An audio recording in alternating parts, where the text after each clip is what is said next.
Once upon a time, in a village at the edge of an enchanted wood, there lived a girl who loved to ask why. Her name was Laya, and every night she would gaze out her window at the gnarled silver willow tree growing beside their frozen pond. Every night except one. You see, this pond was special. It froze over only when the moon was full, which happened only twice a year. And each time the ice formed, a wisp of moonlight spun from the sky by unseen hands. This was spun into a bridge of shimmering threads that connected the two banks. And across this delicate moonlit bridge, tiny lights streamed like fireflies, dancing over the ice to warm it with their magic. Then, as the first rays of sun touched the threads, they melted away, leaving behind puddles that bubbled and steamed, coaxing life back into the sleepy pond. Laya had always been fascinated by these moonlit bridges. So one day she set off to ask her grandmother all about them. Now, Granny Alara was very wise, but she was also very busy weaving her famous moon threads. These were special threads spun from moonlight and magic. They glowed softly, casting dancing shadows that chased away nightmares and brought sweet dreams to sleeping children. "Why do we have to wait for the full moon to make these?" Laya asked. "Because the willow by the pond is our connection to the spirits of the moon," Granny Alara explained, dipping her shuttle through the silvery threads. "And every full moon, when the pond freezes over, they come across the moonlit bridge to keep watch over the sleeping world." "Oh, I wish I could meet them," Laya sighed. Just then, a fat bumblebee buzzed through the open window. "They might be able to help you," Granny Alara said with a twinkle in her eye. "Ask the keeper of the North Bank. He is the oldest of the spirits, and he knows all their secrets." So the next time the pond froze over, Laya took a basket of wild strawberries to the willow. There she waited patiently until a beetle with wings like stained glass flew past. She reached out to catch it, but it slipped between her fingers and buzzed away. Then it landed on the tip of the willow, where it transformed before her eyes into a grumpy old man with a long white beard. "I'm sorry to bother you," Laya said, "but I wanted to ask why the moonlit bridge only appears when the moon is full." The man shook his head. "I don't know, child. Ask the keeper of the South Bank. He is the youngest of the spirits, and he sees everything."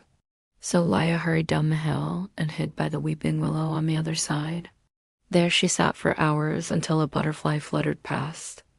Once again she tried to catch it, but it escaped her grasp.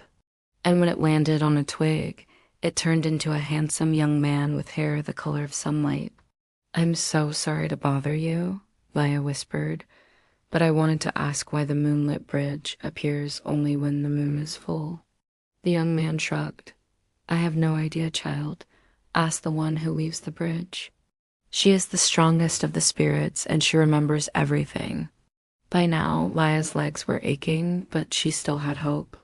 So she ran as fast as she could to catch up with the butterfly before it disappeared. And just as the last sliver of sunlight faded from the sky, she found herself standing beneath the weeping willow on the bank of the frozen pond. Suddenly, the air grew cold, and a gust of wind rustled through the leaves. "Hello?" Laya called out, but the only answer was the mournful creak of the willow branches. Then she saw it. The moonlit bridge, instead of arching gracefully over the pond, was broken, leaving a gap as wide as the frozen lake itself.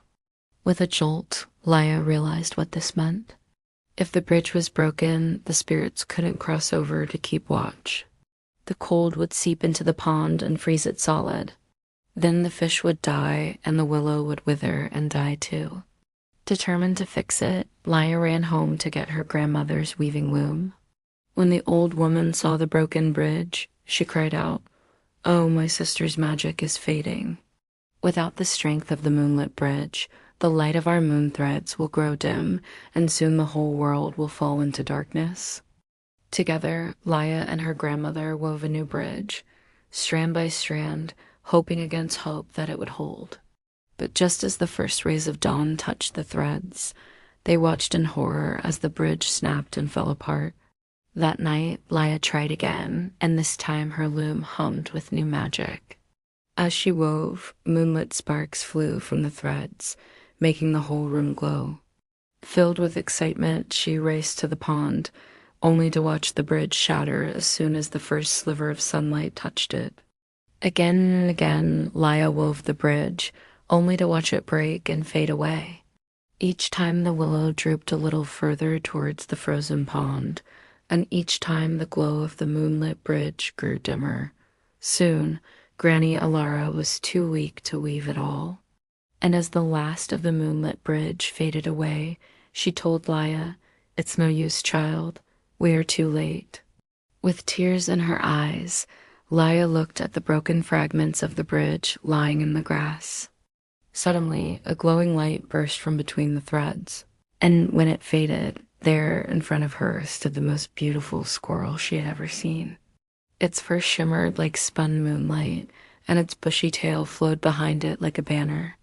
As Laya stared in wonder, the squirrel spoke in a voice that echoed with ancient wisdom. "Do not weep, child. Though the bridge is broken, hope is not lost. For I am the guardian of thread, keeper of moonlit paths. And though I have slumbered for many years, your sorrow has awakened me." The squirrel hopped closer, its eyes shining brightly. "Tell me, child, why do you want to fix the bridge?" Laya hesitated, then blurted out, "So the willow won't die, so the fish won't die, so the moonlit bridge will glow again, so the pond will never freeze completely, so the whole world will be filled with moonlight and magic." The squirrel shook its head sadly. "You want the bridge to shine so that you alone can see it. You wish to hoard its magic for yourself?" Laya's eyes widened in surprise. "What? No, that's not true. I want everyone to enjoy the moonlit bridge. I wanted to share its magic with the whole world." The squirrel regarded her for a moment, then dipped its head in approval. "Very well, child. Let us weave a luminous crossing for every creature great and small, a gift of moonlit magic for all to share." Then the guardian of thread hopped onto the weaving loom and dipped its brush into a pool of moonlight. As Laya watched in awe, the squirrel wove a luminous pattern across the loom, each strand glowing with soft moonlight. When it finished, Laya helped the squirrel carry the shimmering threads to the weeping willow, and together they strung them across the frozen pond. Then, as the first rays of daylight touched the threads, the whole world exploded in a shower of moonlit sparks. Laya watched in delight as these floated over the village, weaving magic into every heart that saw them. At that moment, the weeping willow on the north bank burst into bloom, scattering silver leaves like confetti.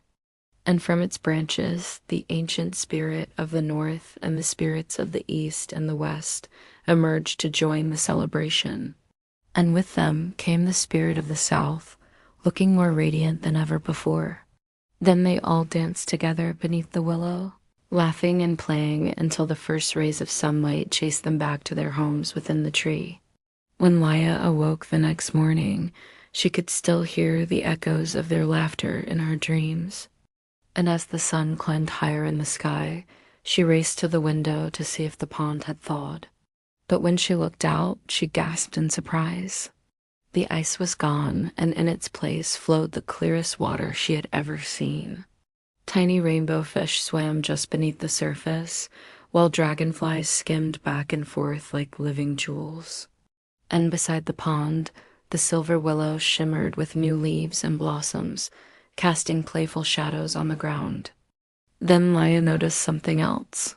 Tiny moonlit sparkles drifted through the village, weaving magic into every house and cottage, filling every heart with hope and happiness. And as the day wore on, she saw how true creativity truly blossoms when shared, not hoarded.